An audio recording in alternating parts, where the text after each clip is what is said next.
Good evening, everybody, and welcome to Carving It Up Live right here on Facebook Live, on YouTube, and on Twitter. As always, I'm Bryson Carver. It is Friday, on the verge of the weekend. Got a great show for y'all tonight. I'm calling this the Carving It Up Transaction Show because that's really what it is. We got contracts to talk about, extensions, Josh Allen's contract. I'm going to lead the show off with that to start. You got Andre Iguodala, my man, coming back to my Golden State Warriors on a one-year deal. Going to get into that later in the show. A former Warrior, Kevin Durant, won 2 Finals MVPs with the franchise. He signed a 4-year extension to stay with the Brooklyn Nets long-term through 2026. You also got Kawhi Leonard. Little uncertainty with his free agency. Rest assured, Clip Nation, all 14 of you, he is staying with the Los Angeles Clippers. And also Aaron Rodgers. So his future is obviously uncertain. And I've got a little new, a new tidbit, if you will, to add on the whole Aaron Rodgers saga and his relationship with the front office. A lot to get into today. Let's start with Josh Allen. Now, Josh Allen, we knew that the extensions for the 2018 quarterbacks were coming soon. Josh Allen, Baker Mayfield, Lamar Jackson, all 3 starting caliber quarterbacks. One of them, Josh Allen, elite. One of them, an MVP, and Lamar Jackson. And one who's a very good starter, Baker Mayfield. And Josh Allen is the first one to put pen to paper. As you see down here, 6-year, $258 million deal. If you don't have a calculator by you, I'll do it for you. That's an average of $43 million a year, meaning he now has the second biggest contract in NFL history. Now, there's a lot of Josh Allen doubters out there. For the record, unfortunately, I did not have a show at the time in 2018. Loved Josh Allen coming out of college. Why? Dude could and still can sling it. Out of Wyoming, some of those throws he was making, I was like, that's unbelievable.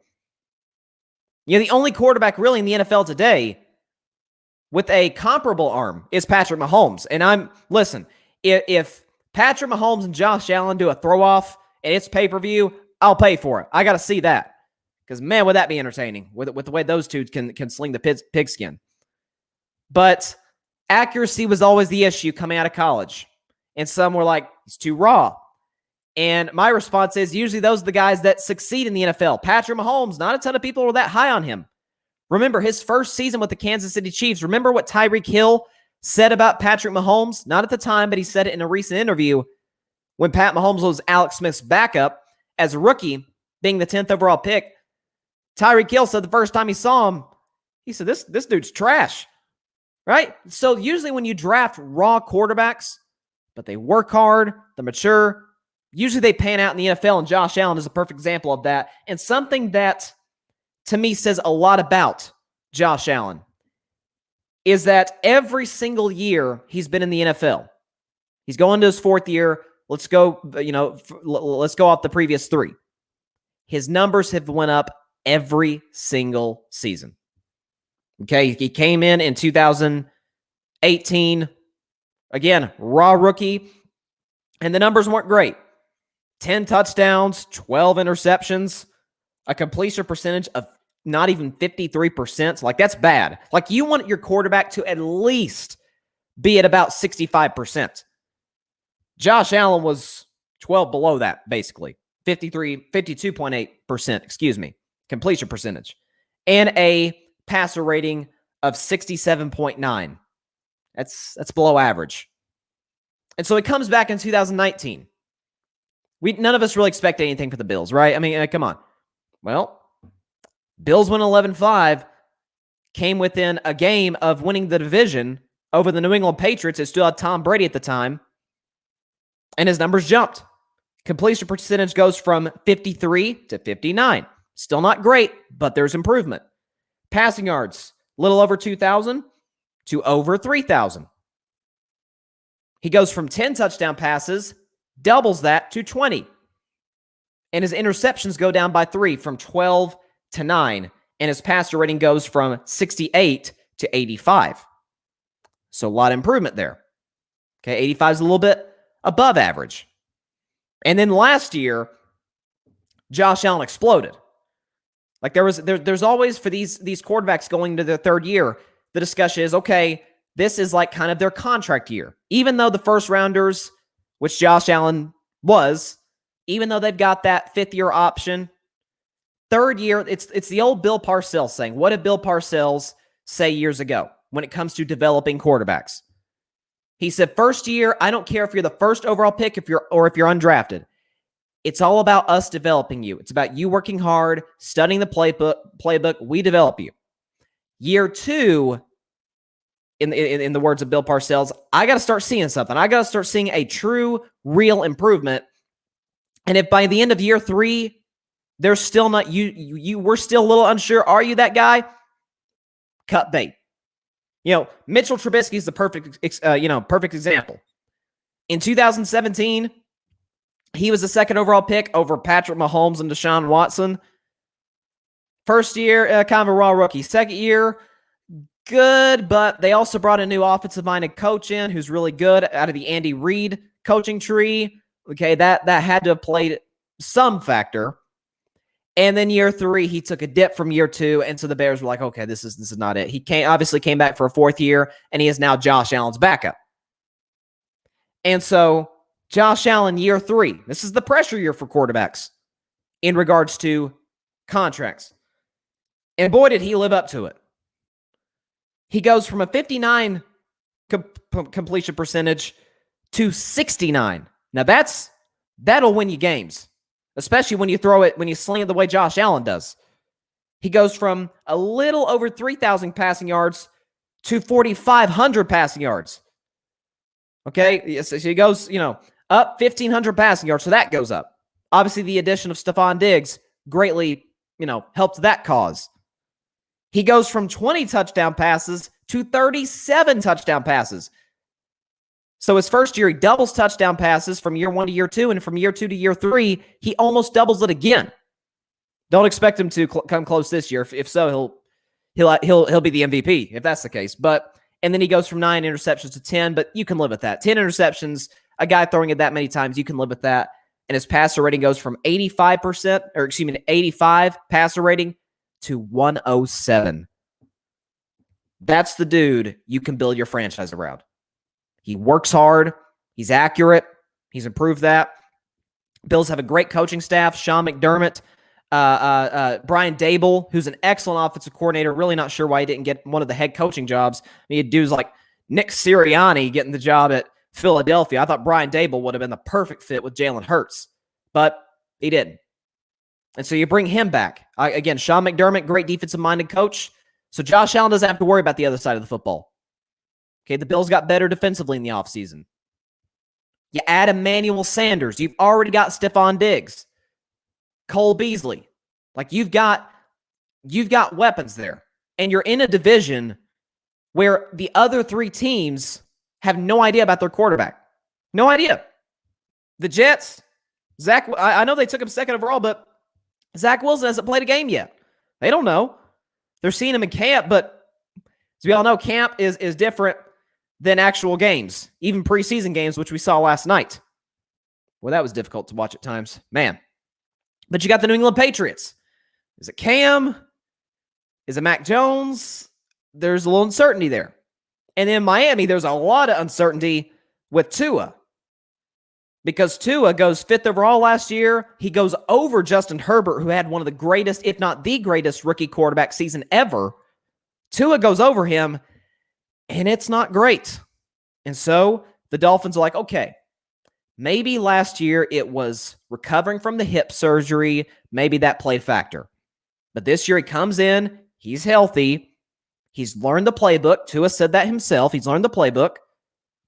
Dolphins added Jalen Waddle in the draft, an Alabama guy. They got Mike Gesicki as an excellent tight end. And they've got their offensive line, and we know they've got their defense. That was never an issue last year.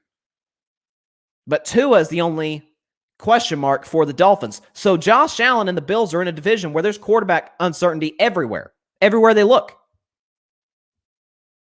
And so what the Bills have now, and I assume this contract, I don't know this for a fact, but I would assume that this contract will kick in 2023, because I would think the Bills will probably opt into, it's a team option, opt into the 5th-year deal of Josh Allen's rookie contract. Like just to keep him for an extra year, that would make sense. And to have more cap space for the next 2 years, including this year. But this is the obvious move by the Buffalo Bills. They found their quarterback, obviously the best one they've had since the great Jim Kelly back in the 80s and 90s. But they've got their guy. And in the NFL, listen, it's not easy to find a quarterback. It's just not. I've talked, and I'm going to get into Aaron Rodgers a little later in the show. But what have I said time and time again on the show? That you don't go from Brett Favre to Aaron Rodgers or Joe Montana to Steve Young. Like, that's just not how it works. It's just not. So when you find your guy, you pay him. That's what the Cowboys would drove me crazy about the Cowboys with the whole Dak situation. It's like, you've got your guy. Pay him. Finally, they did after 2 years of negotiating. The Bills recognize what they have. They gave Josh Allen his money. Well-deserved. And they're absolutely, without a question, in the Super Bowl picture for years to come. I think throughout this deal. Now, again, when you do sign quarterbacks to these contracts, Pat Mahomes, Russell Wilson, Dak Prescott, Josh Allen, Aaron Rodgers, there is going to be some difficulties of keeping other guys who want their money. So that's going to be somewhat of an issue. But it's a good problem to have when you know we have our guy. There's no question about it. And will Stephon Diggs stay in the long term throughout this Josh Allen contract? We'll see. Will other guys? That is yet to be determined. But congrats to the Bills. Big congrats to Josh Allen on this deal. Well-earned, well-deserved. And now we wait for Lamar Jackson. And we certainly wait for Baker Mayfield, because I'm not so sure about Baker. But that's another topic for another show. Let's shift to the NBA now and talk a little bit about Kawhi Leonard. Now, Kawhi is obviously he's an interesting cat. He's not like your average NBA superstar player. And so he opted out of his contract with the Clippers, but we've seen guys do that, like Chris Paul. Chris Paul opted out of his last year of his deal with the Phoenix Suns, but we kind of knew he's going to stay. Like, based on what Chris Paul was saying after the Phoenix Suns lost the finals to Milwaukee, he was going to stay in Phoenix. There was no question about it. Kawhi, you don't know. I mean, he got hurt in the second round against the Jazz, and then by the time the Western Conference Finals rolls around, he doesn't travel with the team, which maybe some of that was injury management. I get that. He had just torn his ACL, very serious injury. And, game 3 rolls around, and Kawhi Leonard's not on the bench with his teammates. He's up in the box with his family. I get it. He's a family man, without a question. He's got kids, but you kind of want him down there with his teammates. Yeah, the situation in San Antonio. Is he hurt? Is he not hurt? Is it he's making up an injury, as some have tried to, throw out there? Is it actually the Spurs medical staff mismanaged this? I don't know if we'll really ever know about that. But all we know is that Kawhi, Spurs, they parted ways. Kawhi goes to the Raptors and brings them a championship. And so, rest assured, Clip City, all 14 of you, Marcellus Wiley and Billy Crystal and all you Clippers fans out there, he is back. We don't know how long. That has not been disclosed yet. I would assume it's a 3-4 year deal, because here's the thing. Here's why I think it's the right move to stay with the Clippers. Because this upcoming season, there's a few reasons, but this upcoming season, he may miss the whole year. Best case scenario, because he got hurt in June, right? He got hurt a couple months ago in the playoffs against the Jazz. Best case scenario, depending on how the ACL heals, and we know Kawhi is an injury-prone player. Everybody's body's different. Best case scenario, he comes back in March or April. Best case. And by that point, are the Clippers fighting for a spot in like the play-in tournament? I mean, the West is a different animal, folks. You got the Warriors, and you got the Jazz, and the Nuggets, and the Lakers. I mean, it's a different animal. Portland, if Damian Lillard stays, and I assume at this point he will, at least for this year, give Chauncey Billups a shot. But the Clippers are not going to win the finals next year. They're not in the championship conversation, even with Kawhi coming back, because once he does, if he does, he's trying to get conditioning right. trying to get into basketball shape, because what do they always say about any sport? The best way to get into basketball shape is not by running, and that helps, but by actually playing basketball. They'll tell you that about football, baseball, any sport, swimming, any sport. And so that's, something to keep your eye out for. But I think the best thing about him staying with the Clippers is that I think at this stage in his career, they might be one of the only, I'll say championship contending teams, because there's desperate teams out there like Sacramento, right? But one of the only championship contending teams who will let him load manage. So, not a ton of teams will be great with Kawhi doing that. The Clippers are. Because what are the Clippers going to do? Right? As my friend Barry Grant Jr., shout out to him, All Even Podcast, always says, they're in the basement, right? They're in the basement of the Staples Center, and the Lakers live upstairs. Clippers are in the Lakers' shadow. They just now, for the first time in their 50-year history, didn't make an NBA Finals, made a conference finals. It took them half a century to do it. They're desperate. They got to keep Kawhi. They don't have a choice. They have to cater to him. The Lakers or the Celtics or the Heat could say, if you leave, fine. We'll draft guys. We'll pick dudes up in free agency because we're large market teams. We're well run, good front offices. Clippers do have a very good front office and do have a big market. But a history of winning is something they're really still striving to achieve. Like, they've been winning the last decade, really since the Chris Paul trade, but never threats to win a championship. I mean, come on, Lob City. Do you think that was going to beat the Oklahoma City Thunder with KD and Russ and the Spurs when the Spurs still had those group of Hall of Famers together? I mean, come on. They were, and obviously once Golden State came around, it was over. So the Clippers were never really a threat out to come out of the West. Should have made a Western Conference Finals, but, they didn't. And something else with Kawhi is we know in San Antonio, when he had the quad injury, there was where does he want to go? And everybody's like, well, he's a Southern California kid. He wants to go to Los Angeles. We didn't really know at the time, does he want to go to the Lakers? Because at that time, LeBron hadn't committed to the Lakers yet. Does he want to go to the Clippers, who have a better front office? Jerry West, Steve Ballmer. At the time, Doc Rivers was in the front office and doing a pretty good job. But we knew Kawhi wanted to go back home to Southern California. And so when the Spurs traded him to the Raptors, it was like, yeah, he's a one-year rental. He'll be in Toronto. They'll be really good. They ended up winning the whole darn thing, but they'll be really good, and he's going to leave. And that's what ended up happening. So I don't see why he would fight this hard to come home, to come play in Los Angeles, and then 2 years later leave.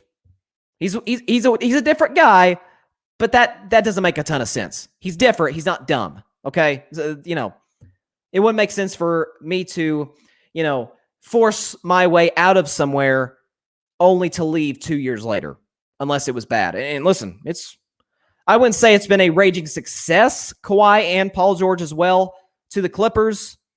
Obviously, we all know about they blew a 3-1 lead in the second round to the Nuggets last year. And then this year they had a ton of injuries and still got to within 2 wins away from the NBA Finals. This year, I would say, was more of a success based on the history of the Clippers, which is not a ton of winning. So, again, for different franchises, winning means different things. For Lakers, Celtics, Spurs, Warriors, 76, it's about championships. That's what it's about. The Clippers have never even been to a finals. So you really can't make that case. The standard, the dream, the hope, the aspiration is championships, but the standard is not championships. If anything, their standard was met or even exceeded this past season when they fell to the Phoenix Suns in 6 games in the Western Conference Finals. So, but I think it's a good move by Kawhi. staying in Los Angeles. I suggested when there was the report that the Heat and the Mavericks could go after him, I said I think the Heat's the way better option because we all know the East isn't great. In Dallas, would he be deferring to Luka when Kawhi knows he's probably a 1? And we all know Luka's a 1. Does he really want to do that?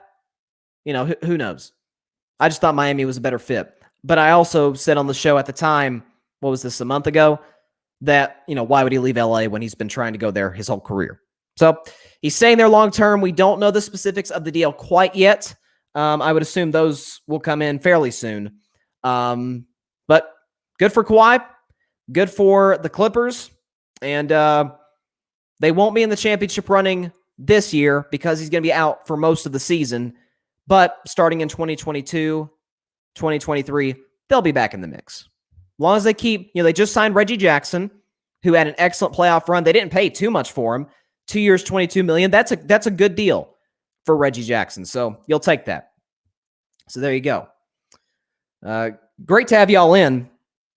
Actually, earlier today, before I get into my next topic, can't wait for this topic, but before I get into that, I actually saw Space Jam earlier this afternoon, and I never really got to touch on. I'll just touch on it for just a second. As far as Space Jam, because it came out, I think, what is it, August 6th, so 3 weeks ago.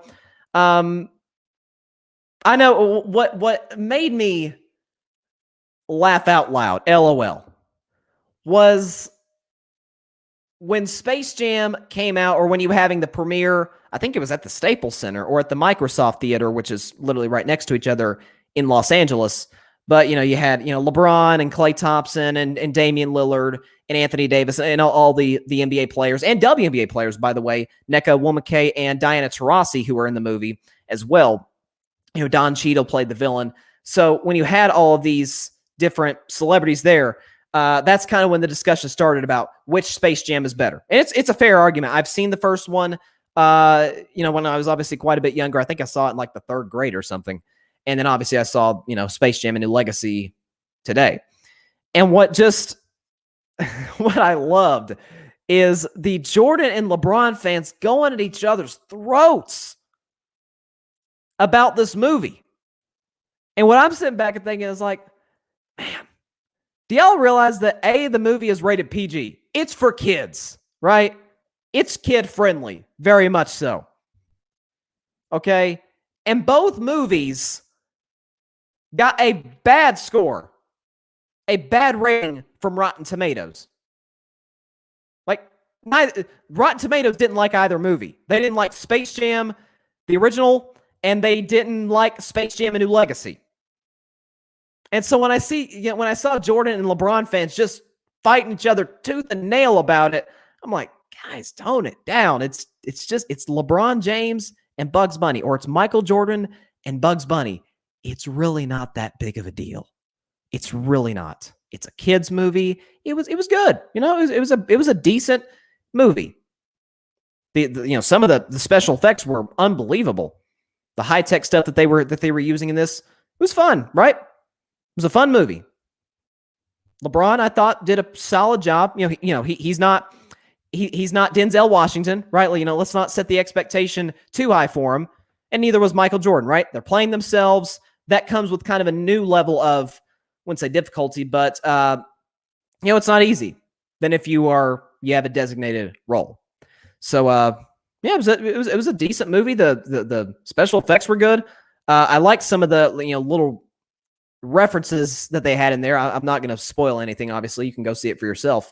But it was a nice movie.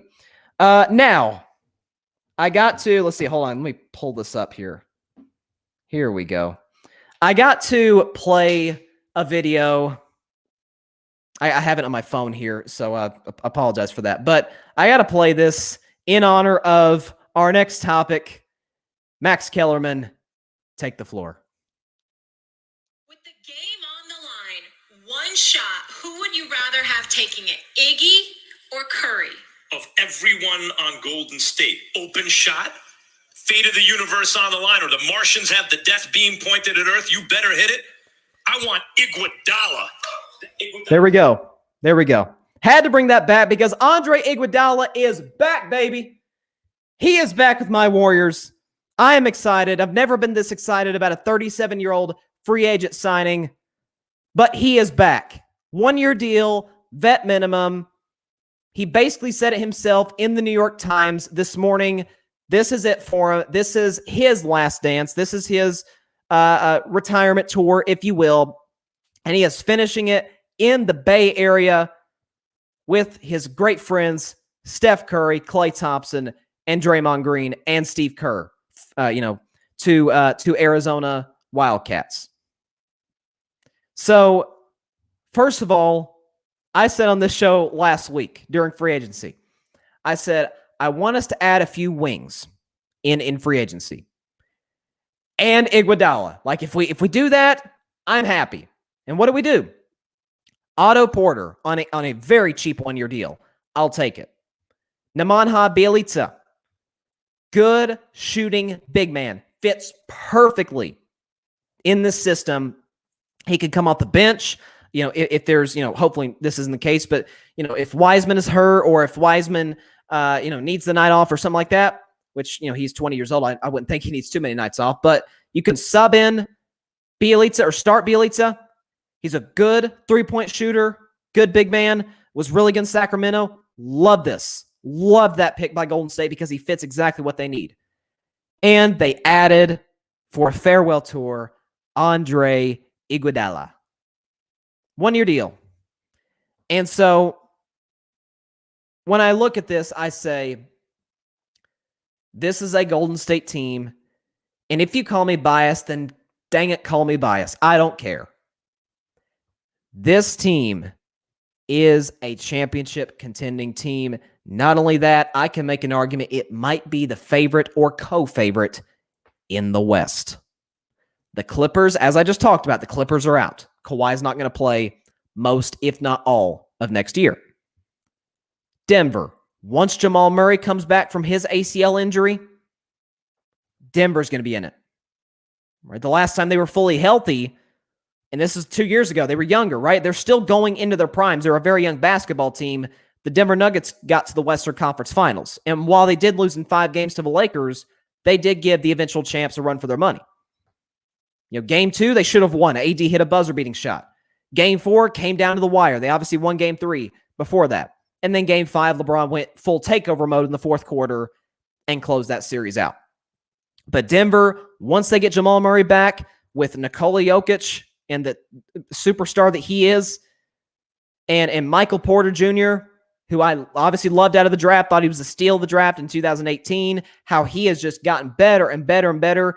Again, people forget, he was the projected number 1 pick in 2018 before he had a pretty bad back injury and missed pretty much his entire season at Missouri, his freshman season at Missouri.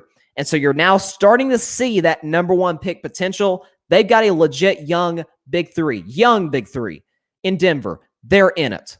They're in the championship conversation. Utah, if they can maybe make a trade, whether they package Rudy Gobert, Mike Conley, and go get another star to put with Donovan Mitchell. Like that's in the because here's the thing, free agents aren't going to go to Salt Lake City. It's a beautiful city in America, but it's not a big market. Like they just don't attract free agents like Memphis, doesn't attract free agents, or Oklahoma City didn't when it was KD and Russ, and they were a championship contending team year in and year out.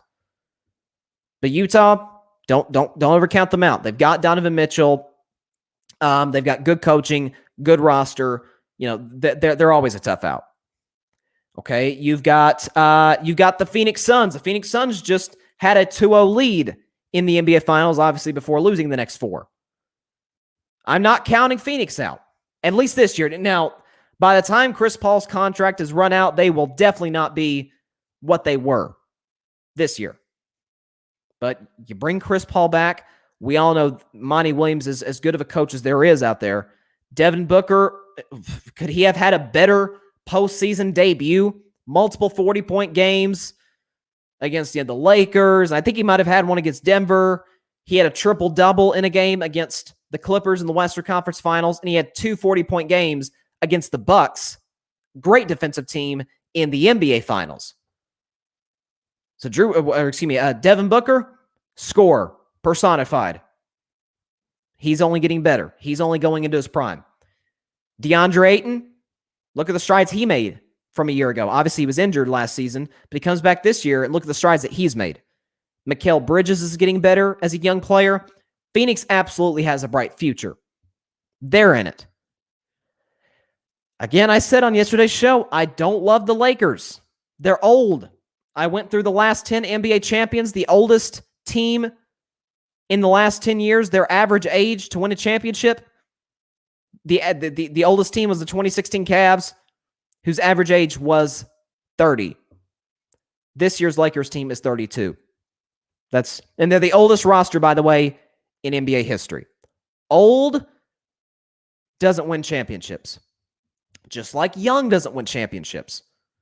But the mix of younger players, veteran players, and a couple of superstars in their prime, that spells championship. It just does. And so I'm sorry. I don't like the Lakers this year. I think they're getting bounced in the second round. And then Golden State, listen, we all know what the narrative was about the Warriors going into this past season after Klay Thompson got hurt. Oh, Steph's going to get exposed. He's only 6'3". He's never relied on athleticism. He is by no means physically imposing. Yeah, he can shoot the lights out and he can handle, but come on. His running mate's not there. He got hurt last year. He's old, 32, coming off a hand injury. Like, he's done. He averaged 32 and led the league in scoring last year and had multiple games of 10 or more threes and had a stretch in April where not only he shot the efficient 50, 40, 90, he did it averaging 40 in the month of April. Steph is fine. Steph finished third in MVP voting. I think he should have won it, but that's neither here nor there. He finished third. He was in the running. Steph is Steph. No worries about him. Draymond's trash. Really? Is top 5 in assists and steals trash? If so, man, give me that.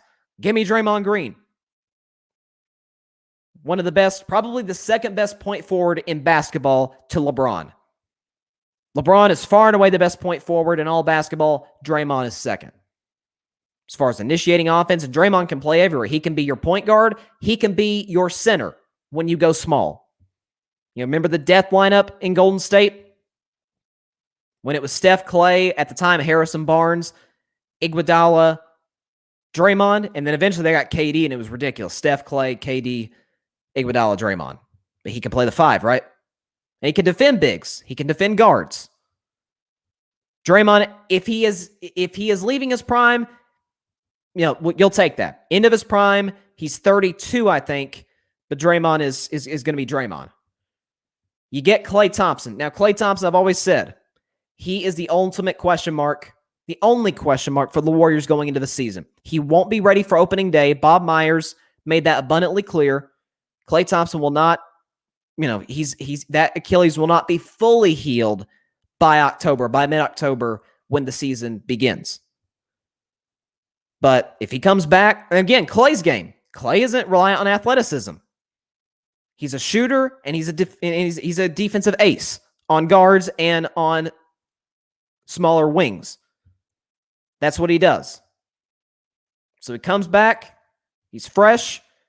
He's energized. He's ready to go. You get Klay Thompson back. Aside from Iguodala now, who certainly is not 2015 Finals MVP Iguodala. He's definitely not that player. But no question. He's not that guy anymore. But he's still as smart of a player defensively as you'll find. Active hands. It was just 3 years ago. It was just a few years ago in which he didn't stop LeBron because you can't stop LeBron. But he made it tough on him. A lot of strips, steals. He blocked him at times. LeBron does not like Iguodala as his primary defender. He just doesn't. And so, I look at the rest of the Warriors roster and you say Andrew Wiggins. Andrew Wiggins' job is this, because I know people say, people criticize Andrew Wiggins because he was the number 1 pick in 2014.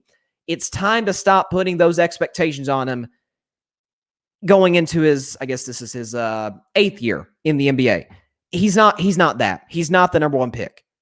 But what he is he's a guy that averages 20. You know what you're getting from Andrew Wiggins. 20 points and great perimeter defense, which he showed us last season. That's all Golden State needs. He is a better Harrison Barnes. That's what he is. He is a better version of Harrison Barnes. Better three-point shooter, better off the dribble, better mid-range, and certainly a better defensive player. And I like Harrison Barnes, but that's just the reality of it. Okay? You've already got James Wiseman. James Wiseman is the guy I've said on the show. I said it before he was drafted, so I'm not being biased as a Warriors fan. I said James Wiseman is going to be the best player coming out of the 2020 draft. Now, that's starting to look like it's probably going to be LaMelo Ball. I mean, that kid is something else. But James Wiseman coming back healthy, full off season. He's going to play in the summer league, get minutes. He's a force to be reckoned with. He was the number 2 pick for a reason. You got Jordan Poole, who is a shooter, a scorer off the bench. You've got Juan Toscano-Anderson, who plays defense, can be, a small 5, who can shoot the 3. He's there. Kevon Looney, excellent backup center, excellent perimeter defender for his size. So Iguodala is not going to be the 6th man. I mean, he's just not. He's at this stage. I think it's going to be Jordan Poole. Jordan Poole is going to be a 6th man.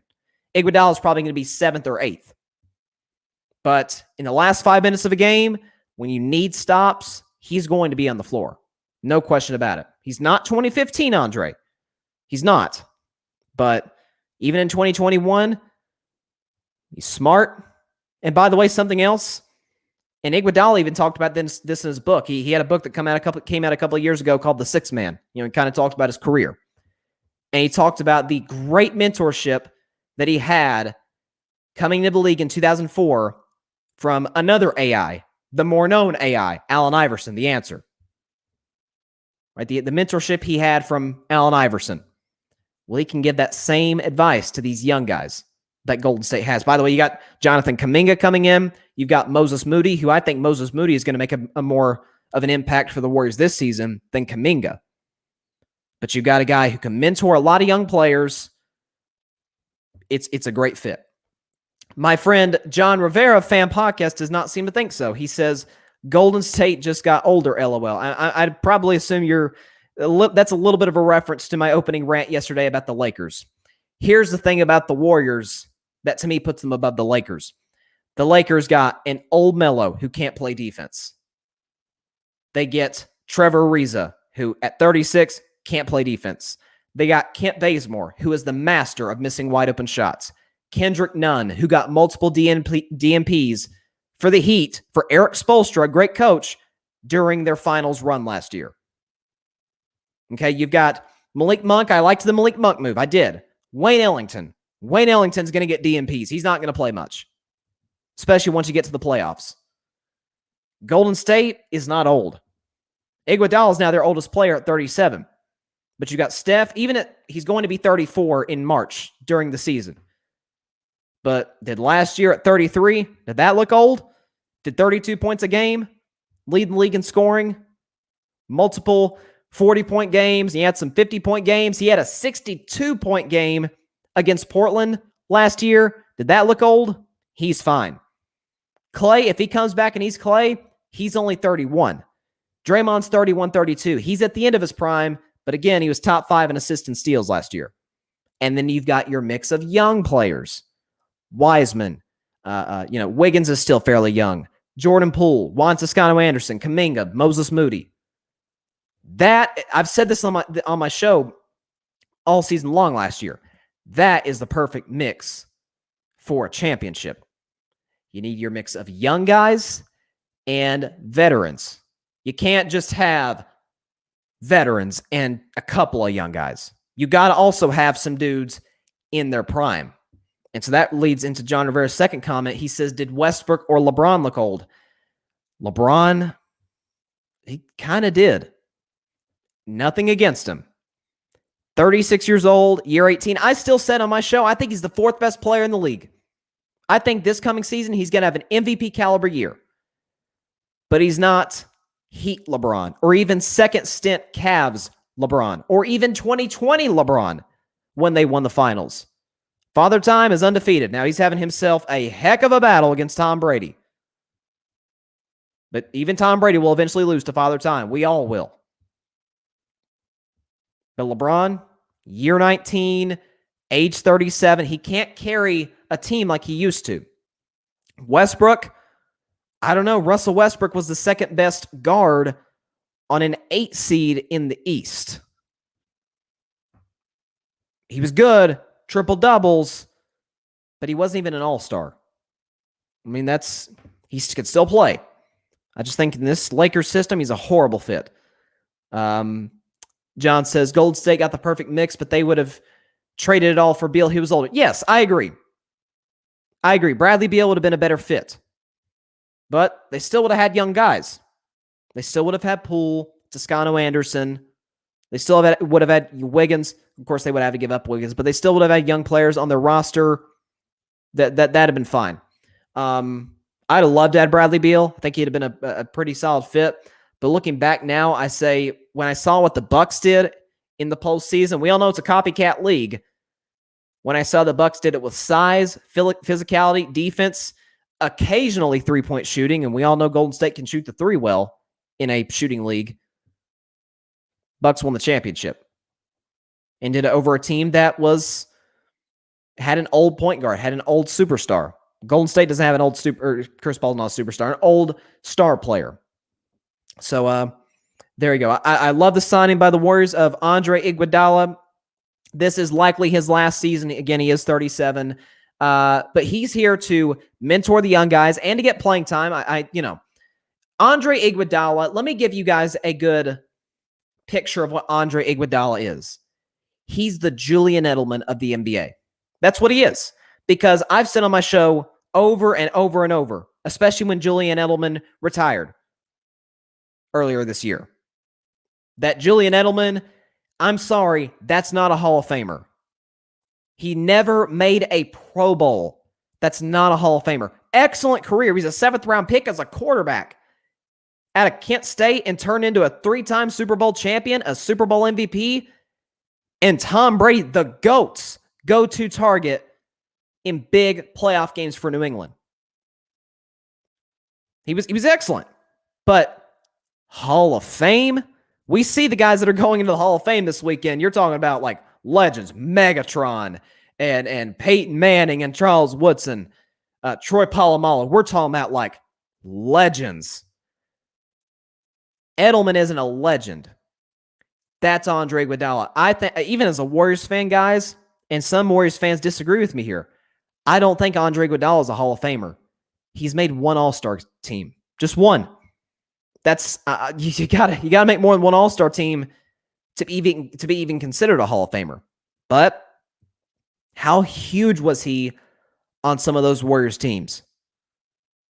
Right? He won. I think Steph should have won Finals MVP in 2015. That's just me. But Iguodala was huge in that series. They put him in Game 4. He had not started a game all year. They were down 2-1 to the Cavs. He came in Game 4. They won the next 3 and won the championship. He was instrumental in those 3 wins and all series long in guarding LeBron and knocking down perimeter jumpers. I just played the Max Kellerman tape. It's laughable. I would not take Iguodala over Steph or Clay to make a big shot, but he does have the clutch gene. He's not scared of the big moment. Is he what he was 6 years ago? Absolutely not. But he can still play. He's smart, and he's got good hands to play defense on some of the best wings in the league.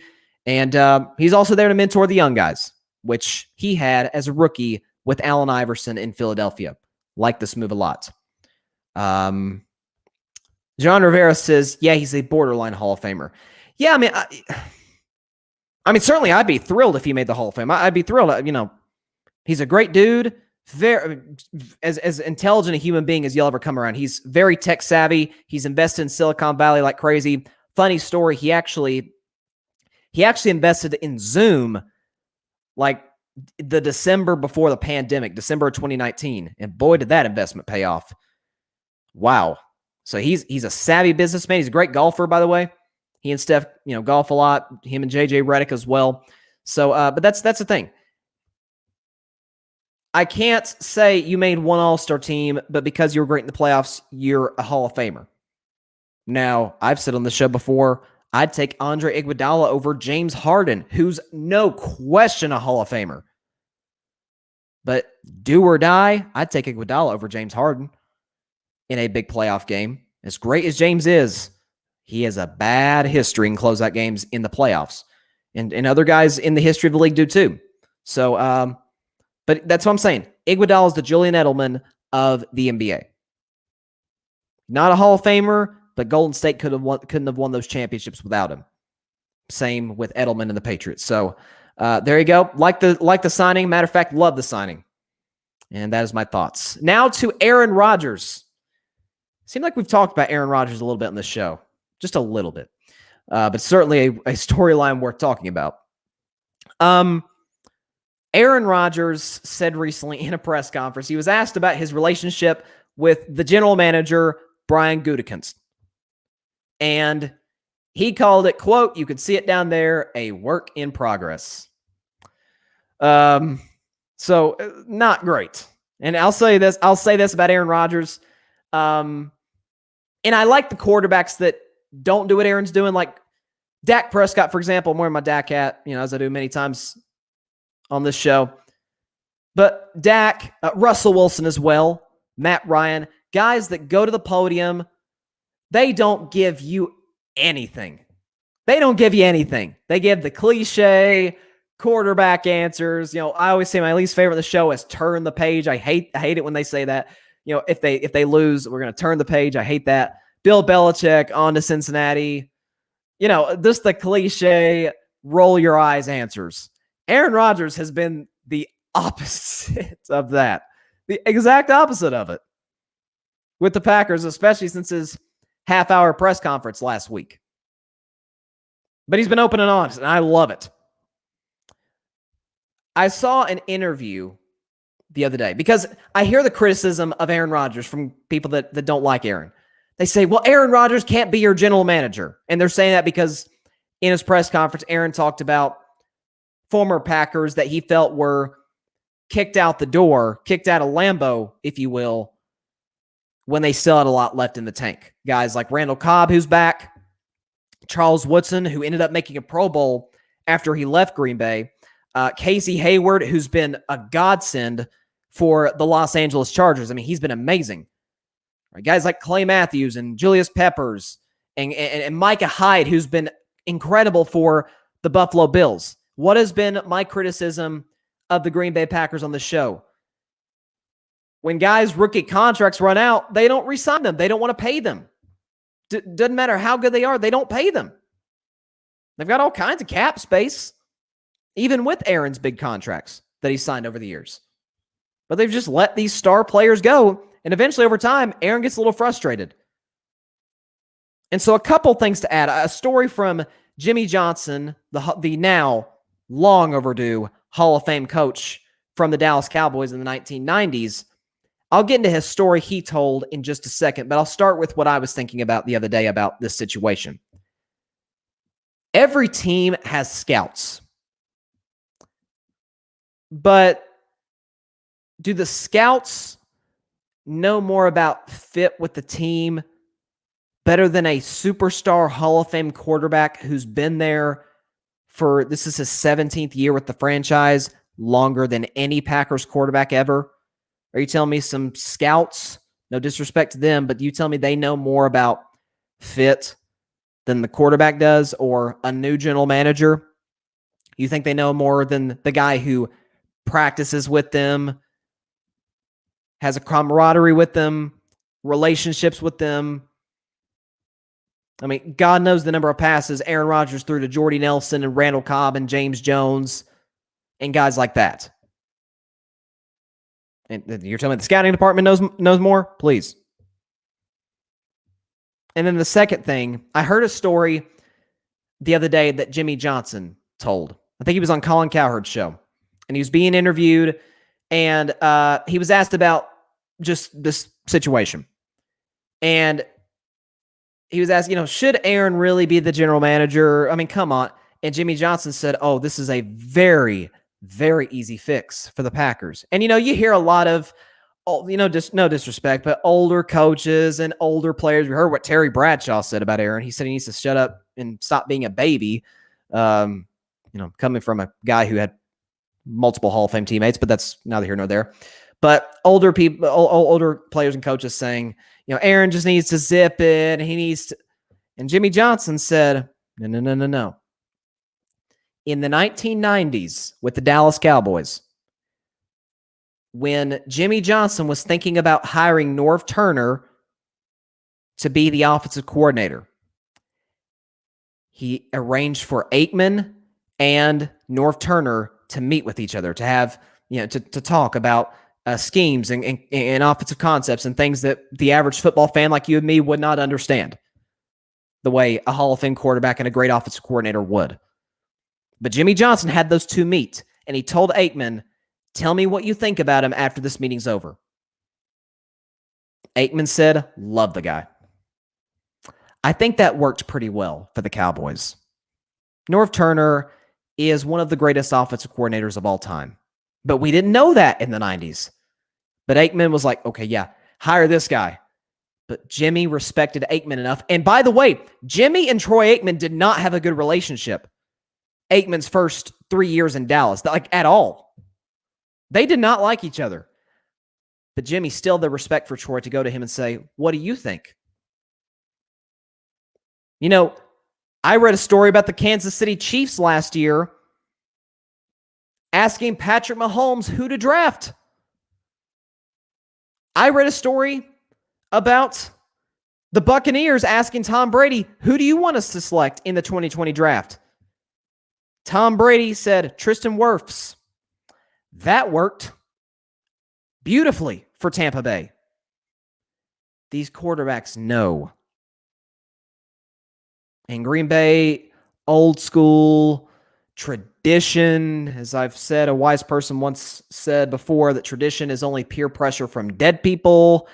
Aaron knows more about teammates and fit than a scouting department or a front office.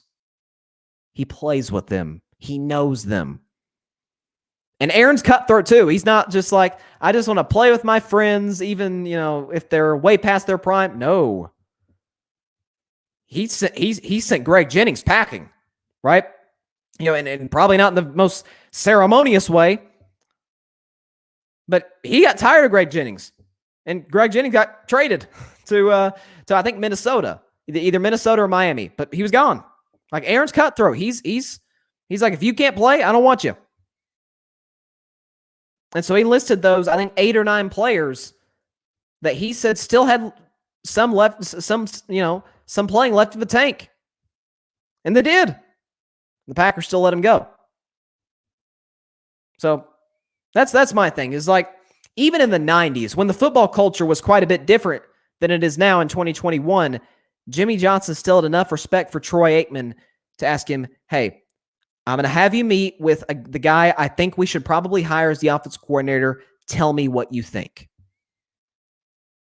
If Troy would have come back and said, I don't think it's going to work, Norv Turner would have never been the offensive coordinator of the Cowboys. But Aikman said, this is the dude we need to hire. They hired him.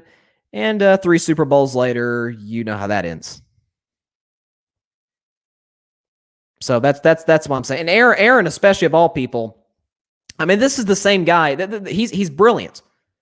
I mean, he hosted Jeopardy. He actually competed in Jeopardy in 2015 and won. Like, not like football Jeopardy or sports Jeopardy. Like, no, Jeopardy. And he won. He's a smart dude. It's the same guy. I remember a few years ago when Mike McCarthy was still the head coach of the Packers. That last drive that the Cowboys, and I'll never forget this playoff game as long as I live, they were playing my Cowboys. The game's tied 31-31 with about 30 seconds left in the game. Packers were getting the ball. And Mike McCarthy said, Aaron, you call the plays. Mike McCarthy and Aaron Rodgers could not stand each other. It got to a point that last year they couldn't even be in the same room together. They could not stand each other's presence. But Mike McCarthy still said, Aaron, you call the plays. And what happened? He drove them down, and they kicked the winning field goal. Not saying coaches aren't smart. They obviously are, especially at this level. But front offices who just let players go because it hurts them too bad to pay them when they have the money to pay them. Yeah, no wonder Aaron's frustrated. So I don't blame him, and totally get where he's coming from. So Kevin Durant, last topic of the day, he signed a contract extension with the Brooklyn Nets. And so that's kind of opened the discussion of how long is the championship window open for Brooklyn.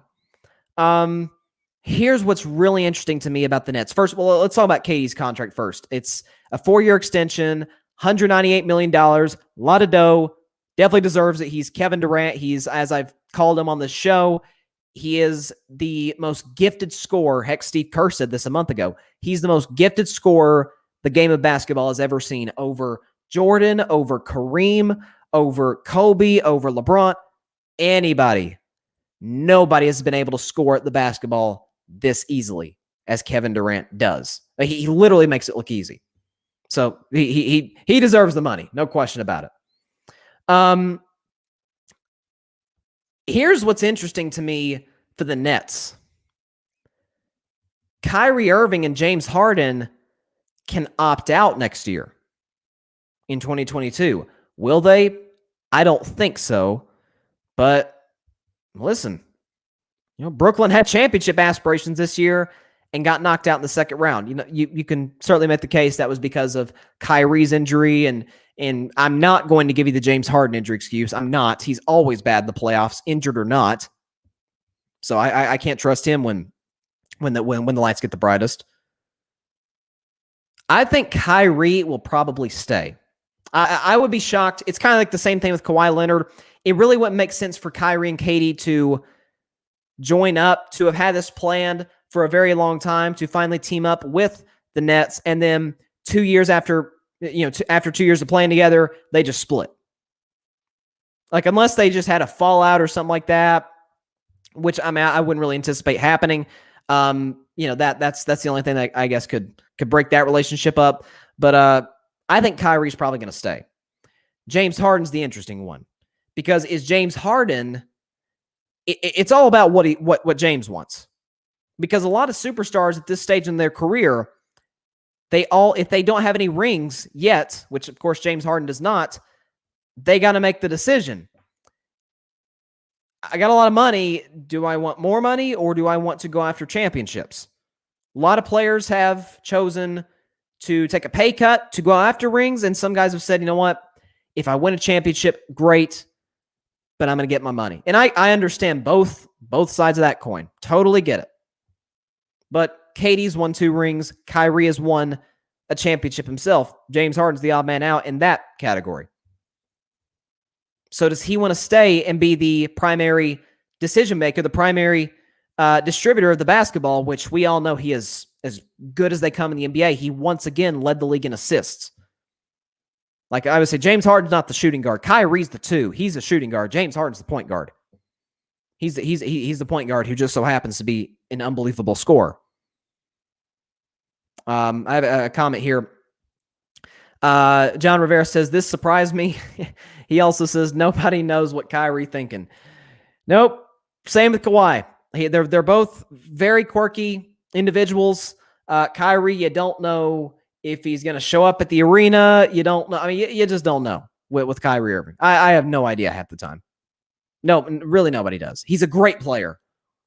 Yeah, I hear a lot of Kyrie fanboys say, oh, you're hating. No, I don't know when he's going to show up.